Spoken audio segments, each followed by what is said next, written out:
Hello guys, आज हम बात करने वाले हैं एरिया ऑफ द सर्किल।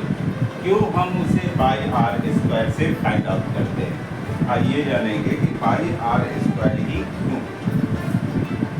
तो चलिए, सबसे पहले एक सर्किल लिया, उसके हमने 4 टुकड़े कर दिए, उसे 4 इक्वल पार्ट्स में हमने डिवाइड किया और कुछ इस तरह से अरेंज किया। आधे सर्किल का इस तरह से और आधे सर्किल का इस तरह से हमने अरेंज किया। तो हम देख रहे हैं कुछ इस तरह का शेप सामने आ रहा है, जो कि एक परफेक्ट रेक्टेंगल नहीं है, लगभग रेक्टेंगल जैसा दिख रहा है। अब हमने क्या किया, 4 की बजाय 8 टुकड़ों में हमने उसे बांटा। जब 8 टुकड़ों में बांटा और उसे दोबारा रीअरेंज किया तो इस बार पहले से भी ज़्यादा क्लियर रेक्टेंगल सा बनता हुआ दिख रहा है।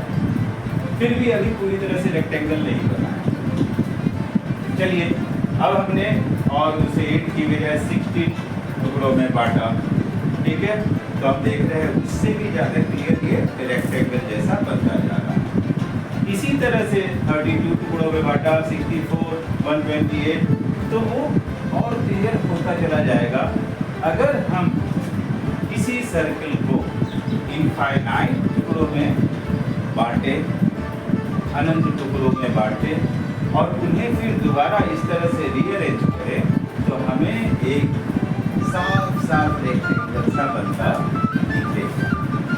चलिए, अब एरिया की बात करते हैं।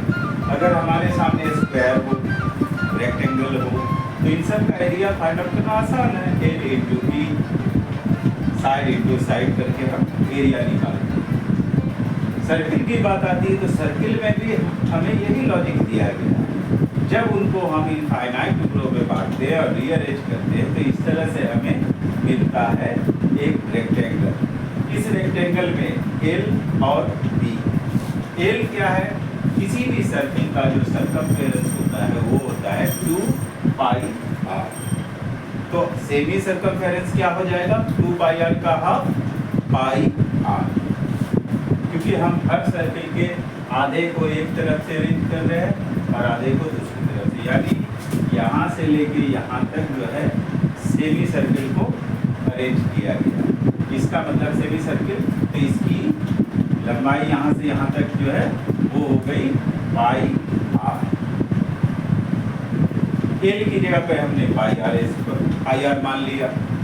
और ये हिस्सा जो है ये रेडियस है, असल में इस सेगमेंट का रेडियस है टुकड़े का, तो रेडियस के लिए बी की जगह पे आर आ गया। अब हम इस रेक्टेंगल का जब एरिया निकालेंगे तो एरिया क्या होगा, area of a rectangle equal to L into B. यहाँ पर हमारे लिए एल क्या है, पाई आर, और बी है आर, तो हमने वही किया, area equal to pi R into R, दोनों में हो गए पाई आर स्क्वायर। इसलिए हम किसी भी सर्किल के एरिया को फाइंड आउट करने के लिए पाई आर स्क्वायर का यूज करते हैं। ये इस फॉर्मूला का एक्सप्लेनेशन है। आप सब इसको जरा ध्यान से देखेंगे, आप खुद भी करके देखेंगे तो पाएंगे ऐसा ही। बस होना ये चाहिए कि सर्कल को हम इनफाइनाइट तक टुकड़ों में बांटे और उन्हें फिर से हम रीअरेंज करेंगे तो वो हमें क्लियर कट रेक्टेंगल देगा और इस तरह से करेंगे। अब मैं आपको लोगों को आगे बताने वाला हूँ थ्योरम्स रिलेटेड टू सर्कल।